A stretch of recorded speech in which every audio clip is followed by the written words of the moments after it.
We're going to start a new mimer, which I have here. Before we start the new mimer, just want to add a few more things about Chanukah. And then we'll start the new mimer. The last day of Chanukah, which is Friday, is a special day in itself. Zeus Chanukah. So when it comes to Friday, we'll go back a little bit to significance of that day. But I want to refer you back to the beginning of the booklet where we had this long list of different subjects related to Chanukah. And basically review, we went through most of them, but not everything. And the general idea was that in Chanukah, the challenge was coming from a place of a klipa, which is a klipa of seichel, of logic, of intellect, and fighting godliness, which is above and beyond logic.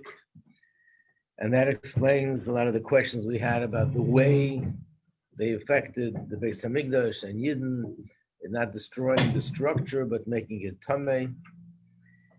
And we also explained that the way to overcome that is not with seichel and logic, because for every line of logic in one direction, there's also a line of logic in the other direction. The only way to overcome chokhmah of klipa is through bringing out something that's deeper than logic, that's why it was Mesiras Nefesh. And we said that this comes from the Yechida, the part of the neshama, that its connection to Hashem is unconditional and it's beyond logic. It's from a place that's deeper than logic. Of course, we have to remember that generally speaking, not in the Torah world, or definitely not in the world of Chassidus, even maybe in the Torah world, it appears as if there is nothing higher than logic. The word beyond logic doesn't make any sense. It's not logical. There's no such thing as beyond logic. Logic is it. This is the highest thing.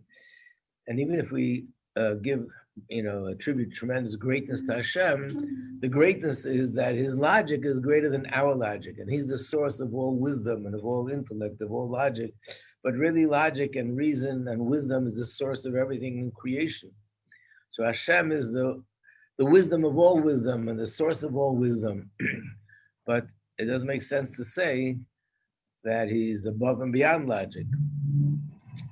But this is what Chassidus explains, that both in the neshama and within Hashem, there's a realm that's beyond logic, and that's the infinite, and that's where now neshama yichida, and that's where Mesiras Nefesh comes from.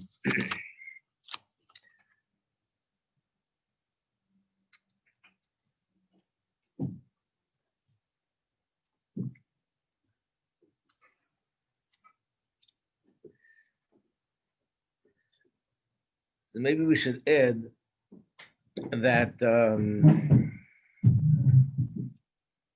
on the surface, one can ask a question that why do we say that Mesiras Nefesh comes from a place that's beyond logic? It can make perfect sense. If a person believes in Hashem and believes that there's a world that's an eternal world, Olam Haba, that's higher than this world, therefore, it makes perfect sense that a person should be ready to give up their life for Hashem, which means they're giving up a small number of years that they could have lived in this world, but they're giving it up for something that's going to be eternal. It'll be forever. So if someone doesn't believe in it, then they're not giving up, they're not gaining anything.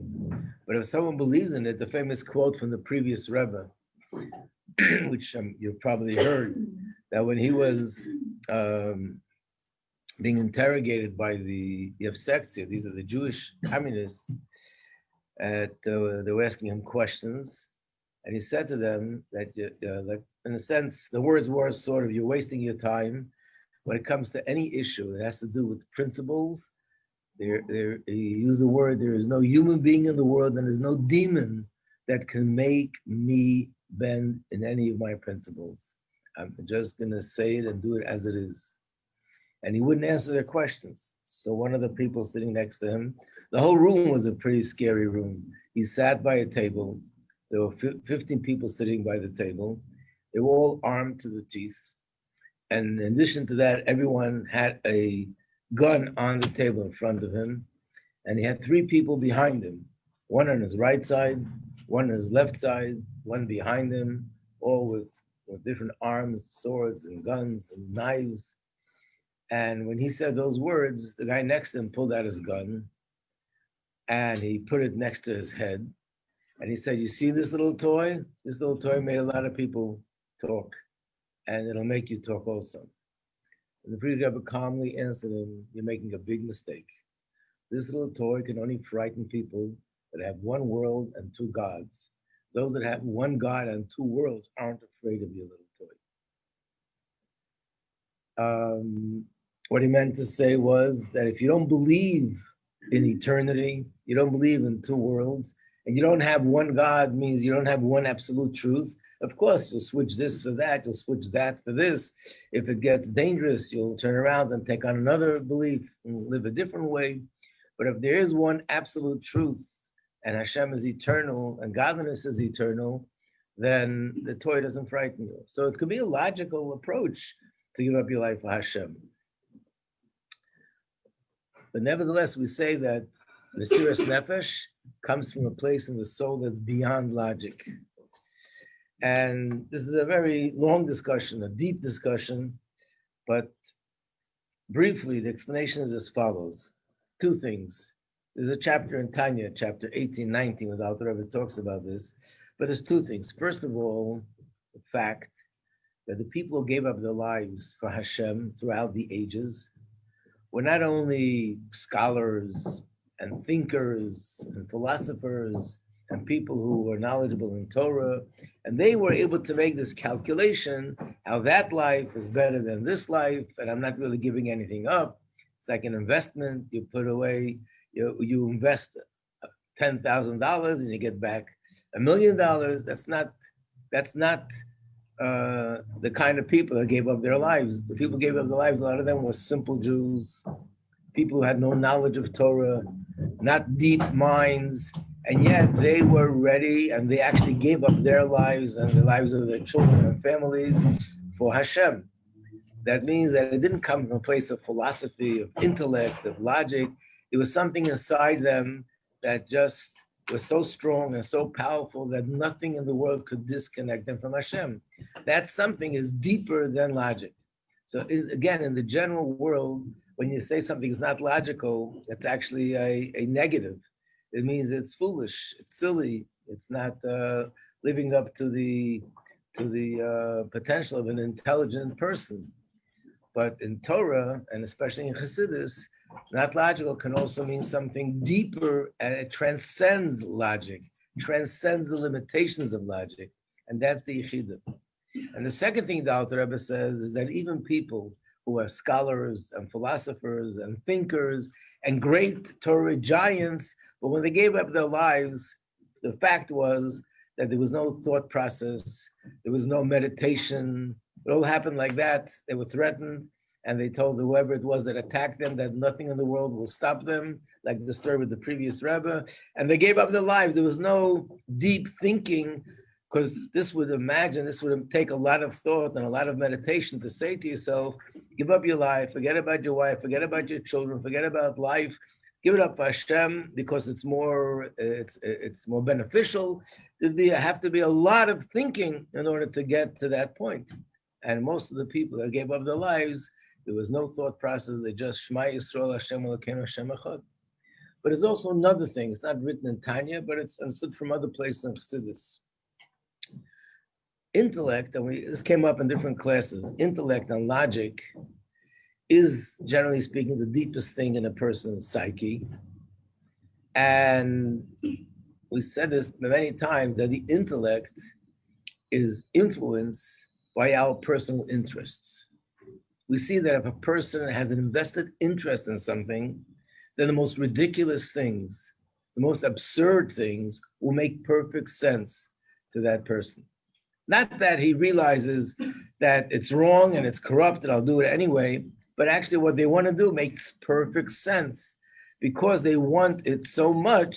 Therefore, it makes sense. Intellect is influenced that way, especially if a person could chas v'shalom lose hundreds of thousands of millions of dollars, then the brain starts working and the wheels start turning in a direction that therefore I can do this, I can be dishonest, I can do that, because the intellect is the part that's out to preserve me, that I should be able to continue to exist and thrive.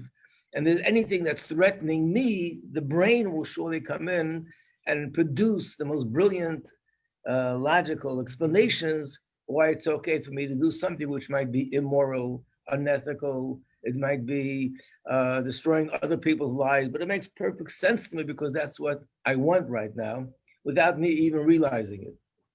And that's the reason why, according to Torah, someone who's related in a court case to any of the parties that's in the courtroom, that person is disqualified to be a Rav, not because we accuse or we suspect that he will distort the honest judgment, but that if you're related and whatever's happening affects you personally, you can't trust your logical conclusion. And one of the biggest unfortunate, tragic examples of this is what happened with the Jews in Germany, because Germany was not a third world country. Germany was considered a cultured country, educated, a country that's enlightened. That's what they proud of themselves with. And yet they did things that were so cruel and so sadistic and so animalistic that we can't even think about it. The normal person who reads a Holocaust book can't sleep for the next few months or even more. And not even to talk about the people that actually saw it. And here people lived it every day, and you watch the videos or you see pictures, you see smiles on their faces, torturing men, women, and children. How did that happen? Intelligent, cultured, educated people. And the answer is, it made perfect sense in their head that it's okay to do this and this, the Jews. So we see we can't trust the seichel. And therefore, even though there is a way of explaining logically why a person should give up his life, that's when you're sitting in a classroom and you're having a discussion and you're having a class on a subject that's irrelevant. But when a person is out there and there's someone standing right against him, facing him with a knife, with a sword, with fire, ready to, God forbid, throw him into the ocean, and he has to make a decision at that moment, should he give up his life or not? If this would be coming from seichel, from logic, the intellect would produce reasons and logic and explanations why spiritually it's better for me to continue living and do mitzvahs, and later I can do tshuva. All sorts of reasons and explanations would come up, which would make perfect sense at the time not to give up the life, because the seichel is into self-preservance. So the fact that people gave up their life, and it was without any question, without any, it was like an unshaking determination that came from a place that's deeper than logic. Now, what is that? That's the Yechidah. And that's what they demonstrated in the times of Chanukah when they had Mesiras Nefesh. And that is what can overcome Chochmah of Klippa. That's the main theme of what Chanukah is from a Hasidic perspective. In today's Hayom Yom has something about this as well. So I just want to touch on one more thing which we didn't talk about, and that is that we asked the question on the list. It's number 4, where it says the mezuzah is on the right side and the Chanukah menorah is on the left side. And usually, when it comes to Torah mitzvahs, it's usually the right side that gets priority over the left. And here, the mitzvah is mainly on the left side. And the other question was that the mezuzah, the Chanukah menorah has to be put outside. The way we do it now is because of circumstances, but the original mitzvah should be outside of the door. And again, it's unusual. Most mitzvahs are in a shul or in a house. Here it's dafka outside. What? The wind's outside, like it's winter. So they used to do something to block the wind, I guess. And first of all, in Eretz Yisrael, probably it's not such a winter this time of the year. But even in other countries, well, that's one of the reasons why we do it inside in these countries, besides the fact that we're not living in our country. And this could provoke the non-Jews that live around us, as unfortunately we see it's even happening today. And the third thing is that it's supposed to be commemorating the menorah in the Beis Hamikdash, and that menorah was dafka lit before nighttime, and this menorah is lit dafka after nighttime. If this is to commemorate the menorah, then it should have been. And again, even though there's a reason for this, but still it's strange that this is commemorating the menorah in the Beis Hamikdash. That menorah had 7 branches and 7 candles, and now menorah has 8.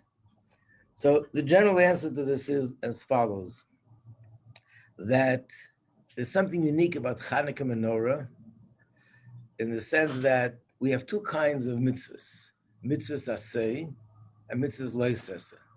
Mitzvahs aseh are positive commandments, and mitzvahs lo aseh are negative. Do not eat this, do not do this on Shabbos, and so on. Generally speaking, we know that according to Kabbalah and Chassidus, the whole purpose of mitzvahs is to elevate the sparks that are found in this world. When you do a mitzvah, you elevate a spark. So if I take an apple and I make a bracha, I'm elevating the sparks on the apple. If I take leather and I make tefillin out of it, I'm elevating the sparks that are in the leather. If I'm sitting by a table and a chair and learning Torah, I'm elevating the table and the chair. I'm elevating the sparks in the room. I'm elevating the sparks in the wool that I make tzitzis from that talus, and so on. What about lo aseh, where it says you're not allowed to eat a certain food? The Alter Rebbe says in Tanya, because the sparks there cannot be elevated. Now they tell a story with the Alter Rebbe. Are there sparks? What? Are there sparks? There are sparks, but the sparks there have descended so low that they're in sholosh klippos hatmeis, and those sparks we can't elevate. But all the sparks should be elevated, no? So that's what I'm coming to. Good question. Thank you. I'm going to get there in a second. They tell a story with the Alter Rebbe that the Alter Rebbe, somebody once came to him with a question. The question was about, he was a butcher and he found something with the meat. And there was a question whether the meat is kosher because of whatever it is that he found. It was a complicated halacha question. The Alter Rebbe said, give me a few minutes, I'll look it up. This man was a butcher. He worked a hard day's of work. So he sat outside in the waiting room and he was waiting, but he was so tired, he fell asleep. He woke up and he realized it was a few hours later. Where am I? Oh, he's here. Where's the Alter Rebbe? He goes over to the room and he sees on the table piles of books over here and piles of svarim over there. The Alter Rebbe is doing his research. And he felt so embarrassed, he felt so uncomfortable. And he said to the Alter Rebbe, please, I'm sorry. I didn't mean for you to spend so much time on this. I'll just throw it out and finish. I'll have some loss, financial loss. So the Alter Rebbe said to him, these were the words, and I'll explain. The Alter Rebbe said, if you would see the cow begging me to make him permissible to be eaten, you wouldn't talk like that. What does that mean? There was an actual cow going moo, moo, moo, make me kosher. But it means there's a godly spark in the meat, and the godly spark wants to be elevated. And depending on what the halacha is, if the halacha is that it's permissible to be eaten, people would eat it, make a bracha, and it'll be elevated. And if not, it's not elevated. So Karen's asking you a question, but isn't everything supposed to be elevated? So the answer is, these sparks that are on things that are treif, they're elevated in a different way, but they're elevated by us rejecting it. Their purpose is to test us. Their purpose is to give a challenge. We should have free choice. When I don't eat it, that's how it becomes elevated. When I don't take it, when I don't do it, that's how the spark in this object or this piece of food or this not kosher thing, whatever it is, becomes elevated by rejecting it. But we can't elevate it in a proactive way because it's so low and shows klippos hatmeis. Yeah. Can non-Jews elevate the sparks of non-kosher food by eating it and then going and doing good things in the world to like help other people? I don't know. I'd have to do my research. I have to get my books and pile them up on the table. We'll see. Because otherwise, there's just all this food. But the question that is, can't be that like. I guess, being that Hashem created to be treif, that must mean that it's a different route, a different path.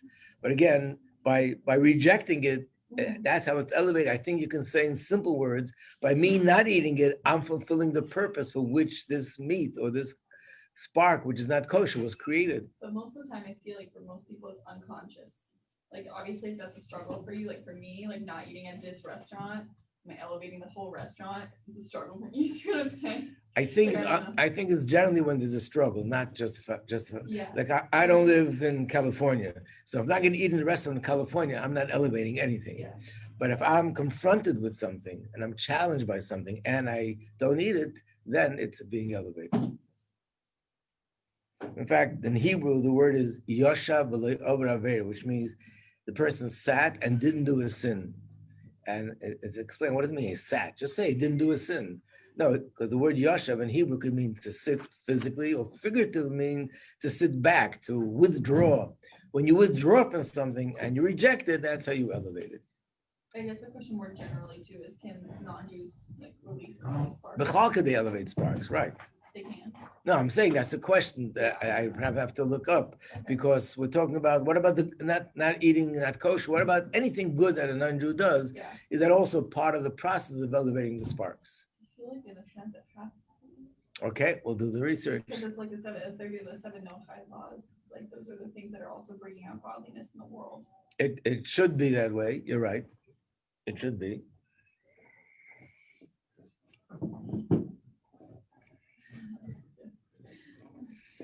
Today it should be easy to do a little bit of research more than ever before because of our computers and search engines. But let me see. Now, all we need is another thing called time. Time. I'll see if I can look that up. So, in this sense, Chanukah menorah is different. It's the only mitzvah. It actually is one more thing, but generally, this is a mitzvah that has the power not just to reject the darkness, but to turn around the darkness and to make it into light. Generally speaking, we can all do that. That's through tshuva. You know, the Alter Rebbe says in Tanya, when a person does a certain level of tshuva, the averos become mitzvahs. That's another example of where there is a possibility that the tray food that I ate becomes transformed into, the sparks are elevated. If I use something in a negative way, and then I do tshuva, then that sparks of that become elevated. That's only through tshuva and a very high level of tshuva. Chanukah menorah, and is more to talk about why, but that has the power to actually transform the shalosh klipas atmeus, even things that generally cannot be elevated. So the fact that it's lit dafka, when you talk about the right and the left, generally speaking, like I said before, the right has priority in Torah. So the right represents Kedusha, and the left doesn't mean Chas v'Shalom, someone who's left-handed is Klippa. When we talk about the two things representing Kedusha and Klippa, the right is Kedusha, the left is Klippa. When we say inside and outside, inside is Kedusha, the outside is Klippa. When we talk about day and night, day is Kedusha, where the sun is shining, and the darkness is Klippa.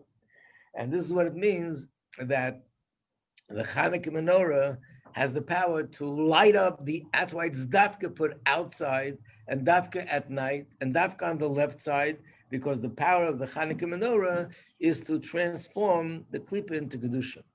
And the reason why the Chanukah menorah has that power more than other things is because the whole idea of Chanukah comes from this place, which is infinite, which is yichida, which is above all kinds of limitations. So therefore it can go as far as even transforming the klipa into Kedusha.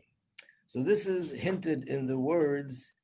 Let's look at number 11 on the list. Remember, we learned the Gemara, and the Gemara asked the question, how late can I light the menorah?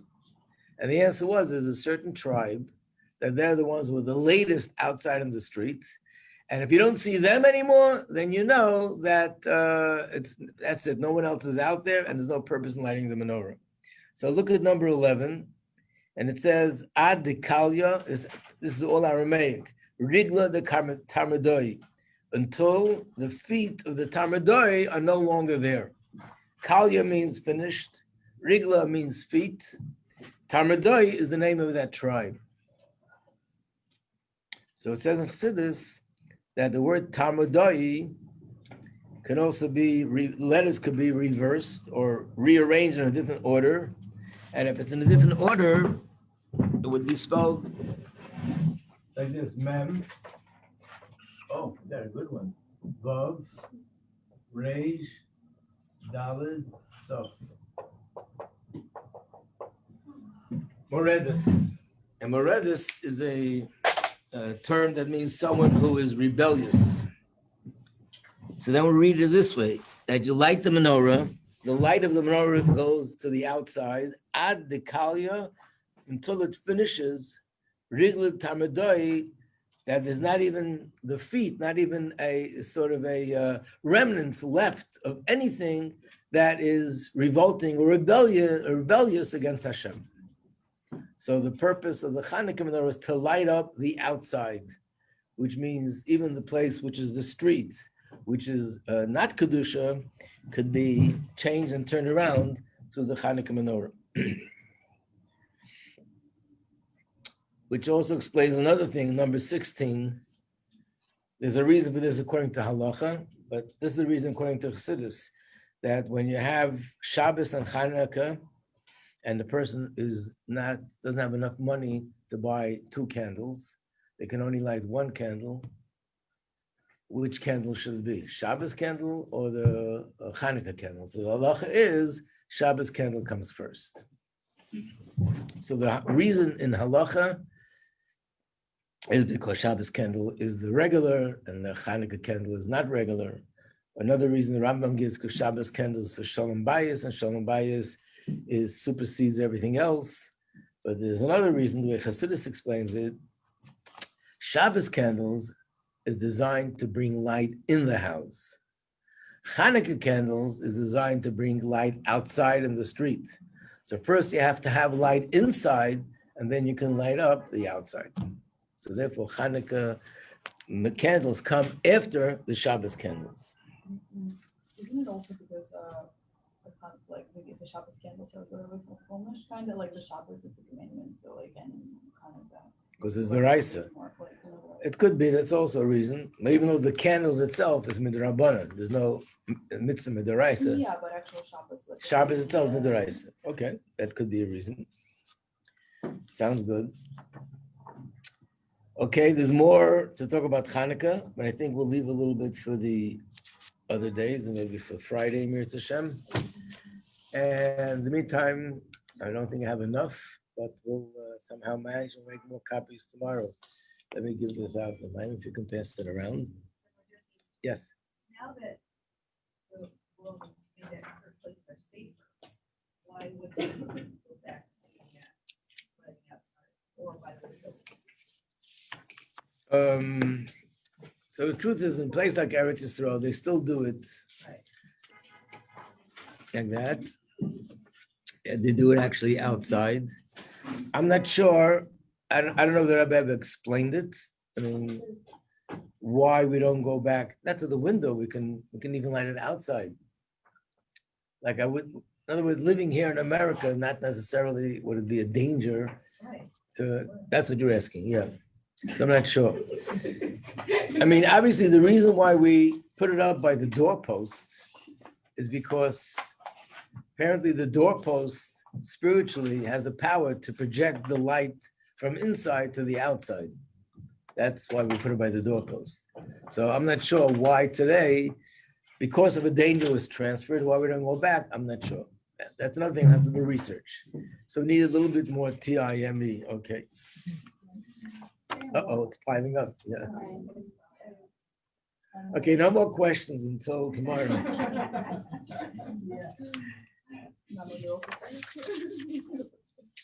So this mimer that we're going to learn